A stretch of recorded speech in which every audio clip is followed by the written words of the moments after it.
Salut les petits potes, on se retrouve aujourd'hui pour le jour 10 normalement sur 24, j'espère que vous êtes à jour. Est-ce qu'il y en a qui sont à jour d'ailleurs dans les commentaires, dites-moi. Et au pire si vous n'êtes pas à jour, dites-moi vous êtes à combien, j'en ai 5 sur 24. Ça veut dire que vous loupez quand même des petits cadeaux dans votre calendrier l'avant là, c'est pas bien, normalement t'arrives, tu sais t'as ton petit chocolat. D'ailleurs nous on n'en a pas de calendrier l'avant, bon, bref, c'est pas grave, mais voilà. Tout ça pour dire que vous en avez un, donc profitez-en. Bon, bref, je raconte ma vie, mais c'est, vous connaissez Delcor, au bout d'un moment, il raconte sa vie. Vous l'aimez ou vous l'aimez pas, c'est comme ça, c'est, voilà. Il y en a, ils vont vous faire des trucs nanani, nanana. Bref, vous voulez quoi, des threads d'horreur ou que je raconte ma vie? Peut-être les deux. Mais bon, là, aujourd'hui, c'est des threads d'horreur, je sais pas combien il y en a. Par contre, je peux pas vous dire combien il y en a, c'est tout. Mais on va commencer directement avec ce premier thread d'horreur qui est vraiment trop cool. Allez, prenez un petit chocolat chaud, un petit plaid et installez-vous confortablement. Alors, pour ce thread d'horreur, on se donne rendez-vous aux États-Unis avec un homme qui s'appelle Julien. Je sais, ça fait pas américain comme prénom, mais bon, à force de renommer tout le monde, je sais pas quoi mettre. D'ailleurs, t'hésites pas, si t'as des petits prénoms et tout, tu me le mets dans les commentaires, que ça soit pour mec, pour meuf, un chien aussi, tu me dis. Bref, c'est un homme de 35 ans qui vit à Seattle et il est passionné de fou par tout ce qui touche au paranormal. Vidéos de chasseurs de fantômes, légendes urbaines et histoires de maisons hantées. Tout ça, ça le fascinait. Pour vous dire, il écoutait des podcasts et des sortes de threads d'horreur, mais aux États-Unis. Le truc, c'est que sa curiosité pour l'inconnu le pousse toujours à chercher plus loin, à aller au-delà des limites ordinaires. Du coup, de fil en aiguille, un soir, en naviguant sur un forum de passionnés de paranormal, Julien découvre un sujet qui parle de Mystery Box qui est vendu sur le dark web. Il se dit « Ah ouais, trop bien le principe de Mystery Box, j'aime bien et tout ». Bon, pour ceux qui sont pas familiers du concept, eh bien pour une somme donnée, tu peux avoir des objets inconnus et le but ça va être de découvrir. Et ça, bah tu peux le faire dans tous les domaines, que ça soit des cartes Pokémon, des objets étranges avec notre cher grand JD. Et t'en as pour tous les budgets comme on peut le voir avec MrBeast. Pour en revenir à l'histoire, Julien, ça le chauffe de fou ce genre de concept. Mais aller sur le dark web, c'est pas son truc pour l'instant. Alors, il regarde s'il peut avoir des trucs sur le paranormal, mais en plus soft. Et il va justement trouver des sites pour ça, et il va porter son attention dessus. Et assez vite, il va recevoir ce qu'il a commandé. C'est même arrivé super vite, il nous précise. Le livreur lui a mis une notif comme quoi son colis était devant chez lui. Sauf qu'à ce moment-là, Julien, il est au boulot. Mais tout content de se dire, bon bah, ce soir, petit gros kiff. Il rentre chez lui et let's go, il y a un carton qui est bien là, à l'attendre gentiment. Bon, le colis est plutôt léger, ça va. Un peu déçu de ce côté, il s'attendait à ce que ça soit plus lourd, mais bon voilà, c'est comme ça. Il va se mettre dans son espèce de bureau et il ouvre tout ça en ayant pris au passage un couteau. Et là, en vrai, un petit peu de déception de son côté. Il y a une poupée en céramique avec le visage cassé, une peluche qui ressemble vite fait à la peluche Robert. Je vous mets une petite photo là. Une sorte de poupée de chiffon avec des clous et ce qui ressemble à du sang. Une bague qui semble ancienne mais rien de spécifique. Des sortes de cartes de tarot, une fiole avec des trucs qui ressemblent à des ongles. Et en vrai, bah c'est tout. Voilà, fin du colis. Bon, c'est sympa pour lui, mais ça manque d'un petit truc. Et dans sa tête, il y a une petite voix qui lui dit « tu te souviens de ce qu'ils ont dit sur le forum là ?» Oui, achetez ce genre de concept, mais sur le dark web. Alors il va y réfléchir encore pendant 2-3 jours, et à partir de là, il se dit « Allez, c'est parti, j'attends de choper ma paye et j'achète ça. En plus, ça me permettra d'y réfléchir et de me renseigner un peu pour naviguer sur le dark web. » Julien il s'est donc entraîné, si je puis dire, pour aller sur ces sites cachés et trouver enfin une boutique en ligne proposant des Mystery Box spécialement liés au paranormal. La description de la boîte qu'il choisit, elle est vachement vague mais inquiétante. Contient des objets ayant appartenu à des rituels interdits et à des âmes tourmentées. L'idée d'obtenir quelque chose de véritablement étrange et potentiellement dangereux, ça excite Julien de fou. Après avoir payé une bonne petite somme en crypto-monnaie, Julien reçoit la confirmation que sa boîte sera livrée dans quelques jours. L'attente lui paraît interminable, mais son excitation grandit de jour en jour. Et en même temps, son sentiment de se dire « bon, c'est sûr, je vais être déçu encore une fois ». L'autre boîte, elle était ok, mais il aurait aimé mieux. Avance rapide d'une semaine et cette fois, il a découvert le colis en rentrant chez lui. Aucune notif nulle part comme quoi il avait été livré. Le colis est sur son porche sans aucune marque distinctive. Simplement une boîte en carton marron. Julien le prend et c'est direction son bureau. Juste avant, il a trop faim. Donc il va se prendre un petit truc à manger dans le frigo. Au passage, il va prendre le couteau et let's go, c'est parti pour le déballage. Il est dans son bureau, le colis devant lui, petit couteau sur le carton et il le déballe avec impatience.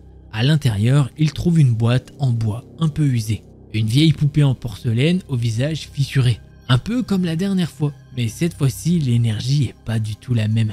Une montre à gousset ancienne arrêtée à 3h15.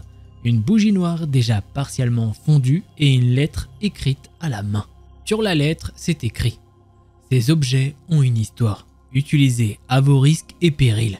Le temps ne sera jamais plus votre allié. » Ok, franchement, ça peut paraître pas grand chose pour le coup. Mais il a eu plus de sensations que la dernière fois. Il pourra pas forcément nous le décrire parce que c'est du ressenti. Mais c'est une question d'énergie en soi. Les objets, c'est comme s'ils avaient une présence. Dès la première nuit, après l'ouverture de la boîte, des événements étranges commencent à se produire. Julien va se réveiller à 3h15 en entendant des chuchotements et des bruits de pas dans sa maison. Alors oui, 3h15, si t'as pas capté, c'est l'heure qui était figée sur la montre à gousset. Par contre, le truc c'est que lui, sur le coup, il avait pas capté, c'est qu'après qu'il a compris. D'ailleurs, ce après, venons-en direct. La nuit d'après, il est encore réveillé dans la nuit et il regarde l'heure sur son téléphone et il est 3h15. Et là, il a un petit doute et il se dit « Attends, je vais aller regarder dans le carton, voir la montre à gousset. » Il se rend dans le bureau et il fouille dans le carton. Et oui, sur cette montre, il est bien 3h15 du matin. Autre détail surprenant, la poupée en porcelaine est en dehors du carton. Bon, il se dit qu'il a dû oublier de ranger, mais bon, c'est pas son genre quand même. Tant pis, il y fait pas plus attention que ça, il est 3h15, il a la tête dans le cul et il retourne se coucher. Maintenant, ce que je vais vous raconter se passe sur plusieurs jours. Et pendant ces jours et nuits, Julien, il est encore réveillé à 3h15. Pas toutes les nuits, mais c'est assez régulier. En plus de ça, il est de plus en plus fatigué. Normal, vous allez me dire, vu qu'il se réveille et qu'il a du mal à se rendormir. Mais c'est pas forcément ça. De plus en plus, il ressent une énergie négative envahir la maison. Il peut parfois avoir des ombres sur les murs, entendre des chuchotements. Une fois, quand il était en train de se préparer dans la salle de bain, il aurait juré avoir vu la poupée dans le reflet du miroir. Il a sursauté, il s'est retourné, mais non, elle n'était pas là. Il est allé vérifier dans le bureau et là, très bizarre, sur la chaise se trouvait la poupée. Alors que là, il le sait très bien, il l'avait rangée dans le carton. Après ça, il commence à devenir, comme il le dit, un peu parano. Il tente des sortes de feintes, il se retourne comme ça, sans crier garde, pour voir s'il n'y aurait pas quelqu'un ou quelque chose derrière lui. Un jour, Julien rentre chez lui et il va pour aller dans la cuisine, mais là, de sa vision périphérique, il peut voir quelque chose qui va pas du tout lui plaire. Sur le canapé est posée tranquillement la poupée. Là, il a qu'une envie, c'est de prendre la poupée et de la fracasser par terre. Mais il en a assez vu pour ne pas le faire et ne pas lâcher une sorte de malédiction ou quoi. Alors il prend la poupée et la remet dans le carton, dans son bureau. Par contre, après ça, il va prendre tous les objets reçus en photo. Et il va aller voir sur plein de forums différents pour savoir si des personnes ont des informations sur ces objets. Au début, il fait chou blanc, mais à un moment, il reçoit un message privé qui lui dit que ces objets sont des catalyseurs. Ils ouvrent une porte entre notre monde et celui des esprits tourmentés. La montre de poche symbolise le temps perdu des âmes en peine. Et la poupée est un réceptacle pour les esprits malveillants. En lisant ça, Julien il est en mode il sait pas quoi faire en fait de ces informations. Il est en mode ça me paraît insensé comme histoire. Mais bon, est-ce que ça paraît plus sensé qu'une poupée qui se déplace toute seule dans la maison? Et à partir de ce moment-là, Julien il se dit ok, c'est bon, j'en ai marre. Je vais les vendre et il va les mettre en ligne sur un site d'annonce. Le soir même où il a fait ça, il est réveillé par une très grosse masse sur lui. Il peut plus du tout bouger. Il a du mal à respirer. Il essaye de prendre des bouffées d'oxygène, mais rien n'y fait. Il n'arrive même pas à ouvrir les yeux. Il essaye de crier, mais c'est impossible. Il va enfin réussir à ouvrir les yeux. Et il aurait préféré ne pas le faire. Ce qu'il va voir le terrifie encore aujourd'hui. Il peut voir une masse sombre et noire, informe, comme si c'était du gaz sombre qui se posait sur lui. Mais il arrive quand même à distinguer un semblant de forme humaine. Il arrive plus ou moins à distinguer une sorte de visage dans les ténèbres. Et ce qu'il va voir, c'est le visage souriant de cette poupée lui faisant un clin d'œil avant de se rapprocher de son visage. Cette chose va lui hurler dessus avec un cri strident qui lui perce les tympans pendant une dizaine de secondes. Un souffle froid lui parcourt le corps. Il ferme les yeux pendant une milliseconde et tout ce cauchemar est terminé. Il est dans son lit, trempé de la tête aux pieds. Il se lève enfin et il est 13h18. Tout ceci n'a duré que quelques secondes et pourtant il a l'impression que ça a duré une éternité. Il décide alors de prendre une douche et il va d'un pas déterminé dans son bureau. Il vérifie le contenu du carton. Aucun objet n'est manquant. Il prend du scotch, ferme le tout bien comme il faut. Il prend alors le carton et le met à l'arrière de son véhicule, direction un box qu'il loue en centre-ville. Une fois sur place, il le dépose le plus loin possible. Après ça, il revient chez lui et baisse le prix de l'annonce à une miette de pain comparé au prix auquel il a acheté ses objets. Il n'a pas dormi du reste de la nuit. Il est parti au travail exténué. Et il a même pratiquement eu un accident de travail ce jour-là, tellement il était fatigué en fait. Il est rentré chez lui, il a pu voir que l'annonce avait trouvé un acheteur. Il est clairement soulagé de voir ça. Il reprend sa voiture direction l'entrepôt. Il ouvre le box et là il peut voir que tout est sans dessus-dessous. Énormément d'objets sont par terre alors qu'ils ne devraient pas. Tant pis, Julien il s'en fout. Il prend le colis et il l'emmène le plus rapidement possible à une agence d'envoi de colis. À partir de ce moment-là, il se sent soulagé. Mais au début, il se dit que c'est l'effet placebo. Tu prends un médicament et en fait tu penses que ça va mieux car tu l'as pris. Et qu'il fait effet alors qu'en fait non. C'est toi-même qui te sens mieux au niveau psychophysiologique. Bref, non. En tout cas, ce n'est clairement pas un effet placebo. Puisqu'après s'être débarrassé de ce carton, bizarrement, il a réussi à refaire ses nuits. Il se sent plus observé. Il va bien. Il va même mieux qu'avant l'apparition de cette boîte. Depuis cette expérience, Julien est un peu moins branché paranormal, étrange, inexpliqué. Ça le botte un peu moins. Il a décidé de se trouver une autre passion et ce sont les sneakers. Alors au cas où, c'est pas les bonbons gâteaux. Non, c'est des paires de chaussures. Voilà, c'est comme ça que ça se dit aux États-Unis. Et c'est comme ça que se termine ce thread d'horreur. Voilà. Ceux qui kiffent le paranormal, là, je pense que vous êtes un petit peu gâtés quand même. Il est vraiment bien. Bon, alors ceux qui voudraient acheter des mystery box, je n'en fais pas. Ça aurait été une promo de fou, genre. J'aurais fait, ouais les gars, Delcor sur la... Je fais des promos et tout.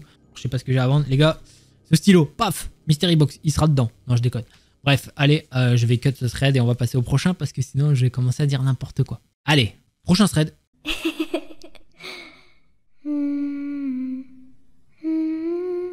Je n'imagine pas la peur que doivent vivre les parents qui perdent leur enfant. Les secondes paraissent des minutes et les minutes se transforment en heures.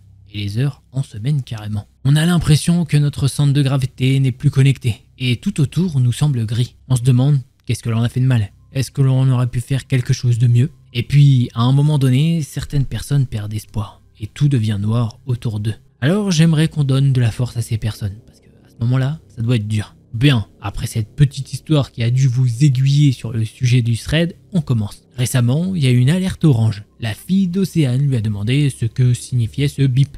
Et alors, pour ceux qui ne savent pas, une alerte orange se déclenche lorsqu'un enfant est porté disparu. Si vous recevez des notifications, vous savez de quoi elle vous parle. L'alerte donne parfois des informations comme l'apparence de la victime ainsi que l'auteur de l'enlèvement, si connu, le lieu, la marque et le modèle du véhicule. Le téléphone d'Océane a commencé à biper un soir alors qu'elle aidait sa fille à nettoyer sa chambre. Une alerte orange a été envoyée. La fille lui pose donc des questions à ce sujet et elle lui donne un petit aperçu de ce qu'elle reçoit et des dangers qu'elle peut rencontrer. Cependant, cette discussion lui a rappelé des souvenirs de son enfance où elle a failli être kidnappée quand elle était enfant. Bon, pour être clair, c'est pas un souvenir qui dormait dans son subconscient, mais en discuter avec sa fille le lui a remémoré de mauvais souvenirs. Cet incident, c'est quelque chose auquel elle a déjà réfléchi plusieurs fois, et auquel elle y repense de temps en temps, car elle a 41 ans, donc des années se sont écoulées depuis. Ses parents l'ont emmenée dans une ville voisine pour faire du shopping. Ils vivaient dans une petite ville rurale avec peu de choses à offrir, donc de temps en temps, ils allaient dans une ville voisine à environ 45 minutes de chez eux. Là, il y avait beaucoup plus de choses. Ses parents l'emmenaient là-bas pour faire du shopping pour l'école, manger, puisque les restaurants étaient quand même meilleurs. Et sa mère était artisane. Du coup, elle aimait faire du bricolage, c'était son truc. Il y avait différents magasins d'artisanat et un magasin de tissus. Elle aimait vraiment aller là-bas. Cette fois-ci, il venait spécialement pour aller dans un magasin spécialisé en bricolage. Et en tant que petite fille, elle suppose que tous les endroits semblent grands. Mais ce magasin, il était vraiment très très grand. Son père n'était pas venu à l'intérieur du magasin avec eux, il était resté dans la voiture. Bon, ça lui arrivait souvent de laisser Océane et sa mère aller dans le magasin, et puis lui, il les attendait dans la voiture. Et franchement, elle peut pas du tout en vouloir à son père de ce qui est arrivé. Elle ne se souvient pas exactement de ce que sa mère cherchait ou essayait d'acheter dans ce magasin ce jour-là, mais elle se souvient de la section dans laquelle elle se trouvait. Une zone avec un tas d'étagères avec divers tissus suspendus. Imaginez-vous un petit magasin de vêtements avec des étagères circulaires et des vêtements suspendus autour d'eux. C'est à peu près à ça que ça ressemblait. Océane se souvient que cette zone était vers le début ou l'entrée du magasin. Pendant que sa mère parcourait les étagères, elle commençait à errer. Pas loin, hein, juste assez pour regarder autour d'elle. Elle s'ennuyait un petit peu et elle commençait à se promener un petit peu plus loin. Mais elle avait toujours sa mère en visu et elle était occupée avec quelques étagères. Donc c'était pas comme si elle était à l'autre bout du magasin ou quoi que ce soit. Un homme au hasard, comme ça, s'est approché d'elle et honnêtement, elle se souvient pas d'où cet homme venait. Elle était toute seule ici il y a 1 minute et la minute suivante, elle a levé les yeux et elle a vu ce type. C'était comme si il était arrivé très rapidement et qu'il était sorti de nulle part. Océane a regardé rapidement où était sa mère et elle s'était déplacée un petit peu, mais elle pouvait toujours la voir. Mais c'est vrai qu'il y avait quand même pas mal de distance entre elles. La voilà donc debout, derrière un support de tissu, avec un type beaucoup plus âgé, en face d'elle, de l'autre côté de ce support. Et l'homme va lui dire « Hé petite fille, est-ce que tu vas bien ?» Elle est restée silencieuse parce que cela la prenait complètement au dépourvu. L'homme lui dit alors « Où sont tes parents? T'es toute seule ici ?» Elle est restée immobile et silencieuse. Mais le gars enchaînait « Allez, viens ici, j'ai quelque chose à te montrer. » À ce stade, l'homme commence à avancer vers elle et il a contourné une sorte de support jusqu'à l'endroit où elle se trouvait. Océane a rapidement commencé à tourner dans l'autre sens, puis il s'est arrêté et il a commencé à faire demi-tour comme pour la rencontrer au milieu. À ce moment-là, elle a pris peur et elle a immédiatement pris conscience que cet homme semblait dangereux et que clairement, il essayait de l'attraper. Du coup, il s'est mis à dire « Allez, viens là !» Elle commence à marcher plus vite sur sa gauche, mais il fait de même. Il a un regard sauvage dans les yeux. Qu'importe la direction qu'elle prend, eh bien il la suivait. Mais rappelez-vous que quelques étagères les séparaient. Et honnêtement, elle était reconnaissante envers ces étagères. Après quelques mouvements de va-et-vient entre elle et cet inconnu, elle voit finalement sa mère et lui crie « Maman, au secours !» Bien sûr, on aurait dit qu'elle avait crié au meurtre, mais au moins c'était assez fort pour que sa mère se retourne. Elle lui crie alors en retour « Qu'est-ce qui va pas ma chérie ?» Il a regardé par-dessus son épaule et il a pu voir la daronne. Et là, son comportement a complètement changé. Il a fait comme si c'était un petit jeu et qu'en fait il jouait avec elle. Il a dit à sa mère « Bah je plaisantais avec votre fille, y a rien de mal madame ». Sa mère vient là où elle était, la prend par la main et l'homme tire son chapeau. Et sa mère et elle sortent du magasin. Elle explique à sa mère que ce type essayait de l'attraper et qu'elle était totalement bouleversée. Sa mère lui a alors dit qu'elle avait fait le bon choix en criant et en attirant son attention. Océane a pensé et pense toujours que ce type avait des intentions néfastes. Pourquoi un homme plus âgé au hasard comme ça dans un magasin de tissus voudrait jouer et parler avec une enfant? Pas à nous. Petit thread, voilà. Bref, j'espère que vous avez kiffé ce thread. Si c'est le cas, vous connaissez un petit pouce bleu et un abonnement. Si jamais t'en veux plus, je t'invite à cliquer sur l'une de ces 2 vidéos là parce qu'il y en a quand même beaucoup. Je rappelle, une vidéo par jour. Allez, en attendant demain, prenez soin de vous. Ciao les petits potes.